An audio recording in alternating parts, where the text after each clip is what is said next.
So, ayun na nga guys. Kami ay lumabas, naglakad ng aking asawa.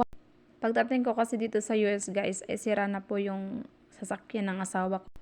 Mabuti na nga lang at napakabait ng aking biyanang babae dahil pinapayagan niya kaming hiramin yung kanyang sasakyan kapag may pupuntahan kami at kapag nagtrabaho yung aking asawa.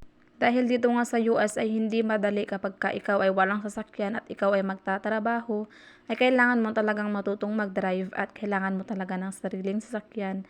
Dito kasi sa town namin guys, ay wala po talagang transportation dito, walang public transportation.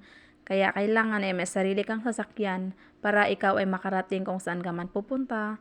Pag kumuha ka ng groceries, pag nagsimba, pag pumunta ka ng work, ay kailangan talaga, number 1 talaga ang sasakyan at number 1 talaga na kailangan mong matuto mag-drive.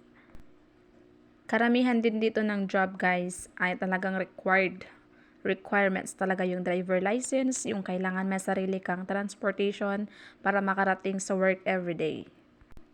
Walking distance nga lang pala guys yung layo ng bahay namin dito sa bintahan ng sasakyan na malapit dito sa amin. Tuwang-tuwa naman ang aking asawa dahil meron na siyang magagamit na bago papunta sa work.